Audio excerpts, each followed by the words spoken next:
தம்பி, நீங்க யார பார்க்கணும்? உங்களை பக்கம் தான் வந்திருக்கேன். என்கிட்ட குறி கேட்க தான் வருவாங்க.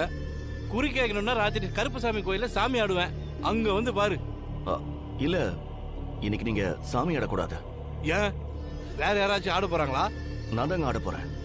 கருப்பசாமிக்கு வேஷம் கட்டி ஆடுறது கூத்துக்கு ஆடுற மாதிரி இல்லப்பா. 18 நாள் காப்பு கட்டி விரதம் இருந்து தான் ஆட முடியும். அப்பதான் கருப்பு நம்ம மேல வந்து இறங்குவாரு. எல்லாத்துக்கும் குறி சொல்லவும் முடியும். அப்ப கூட குறி சொல்றது நான் இல்ல, அந்த கருப்பு தான். ஐயா, உங்க மேல வர கருப்பு என் மேல வராம போயிடுவாரா? அதெல்லாம் நான் பாத்துக்கிறேன். அது எப்படிப்பா முடியும்? முடியும் ஐயா, நீங்க மனசு வச்சா எல்லாம் முடியும். டேய், எடுத்துக்கூட. என்னப்பா இது? நான் சொன்னதை செஞ்சீங்கன்னா இதெல்லாம் உங்களுக்கு தான்.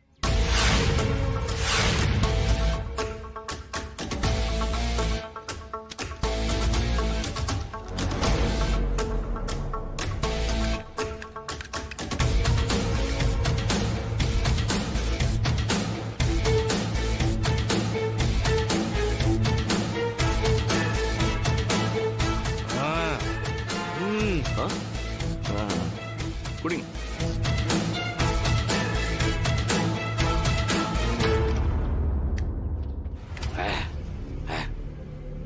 தம்பி, நீங்க என்ன சொல்றீங்களோ அது அப்படியே கேக்குறேன். இந்த மாதிரி சரக்கு என் காலத்துக்கும் பார்த்ததே கிடையாது. அருமையா இருக்கு, தரமா இருக்கு, ரொம்ப அருமையா இருக்கு தம்பி, அருமையா இருக்கு. ஏய், யாரா பின்னாடியே பின்னாடி? ஆமா,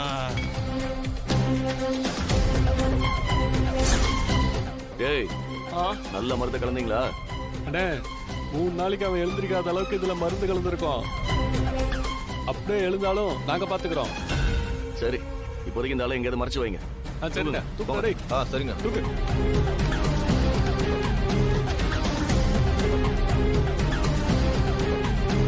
என்ன சம்பந்தி நீங்க பழைய பஞ்சாங்கெல்லாம் பேசிக்கிட்டு? இத பாருங்க, கருப்பனுக்கு எல்லாரும் ஒண்ணுதான்.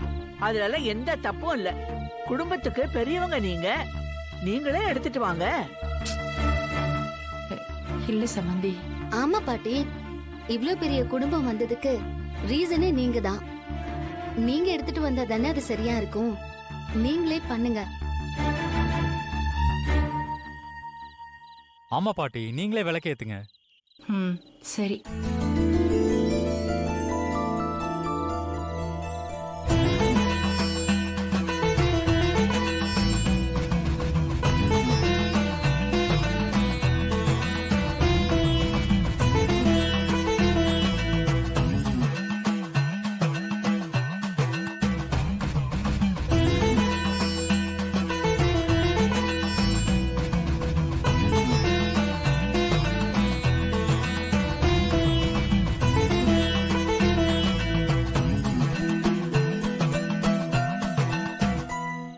அம்மா, கருப்பண்ணசாமி கோயிலுக்கு போலாம் வாங்க.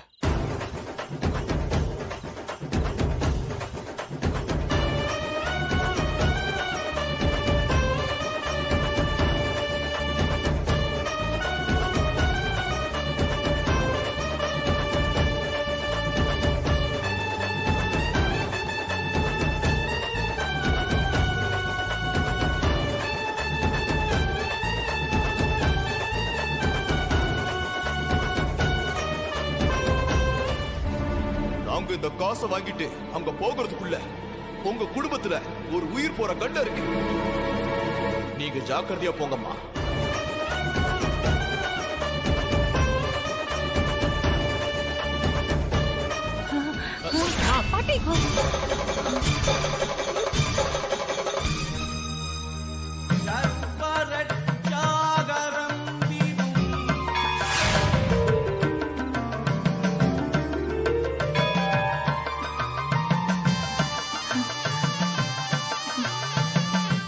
என்னாச்சு தெரியலப்பா, எனக்கு ஒரு மாதிரி தலை சுத்துது. விளக்கு வேற கீழே விழற மாதிரி போயிடுச்சு. சம்பந்தி, அத விளக்கு கீழே விழலையே, என் பேத்தி கப்புன்னு புடிச்சிட்டால. அம்மா, நீங்க அவ கையில இருந்து விளக்கு வாங்கி நீங்க எடுத்துட்டு வாங்க. இல்ல வேண்டாம், எனக்கு ஒரு மாதிரியா இருக்கு. மாயா நீயே எடுத்துட்டு வாம்மா. பாட்டி நான் எப்படி? மருமகளே, நீயும் இந்த குடும்பத்து மருமக தானே? இந்த குடும்பத்துல ஜானகி தங்கச்சிக்கு அப்புறம் அவங்கள மாதிரி மனசு உனக்கு இருக்குமா? அதனால நீயே எடுத்துட்டு வாமா.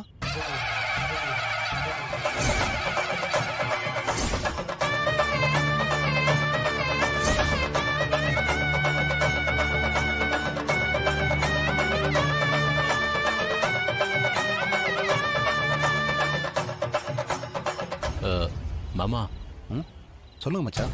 எப்ப பார்த்தாலும் அந்த லிங்கம் ஏதோ தனியாவே போய் பேசிட்டு இருக்கான். யார் யாருக்கும் ஃபோன் பேசுறான். எதுவும் சரியில்லையே மாமா. ஆமா மச்சான், நானும் பார்த்துக்கிட்டு தான் இருக்கேன். எப்படியோ நல்லவன் மாதிரி பேசி ரகுராம் மச்சான் கிட்ட பர்மிஷன் வாங்கி இங்க வந்துட்டான். இங்க வந்ததுல இருந்து ஆள் ஒரு மாதிரி டென்ஷனாவே இருக்கான்.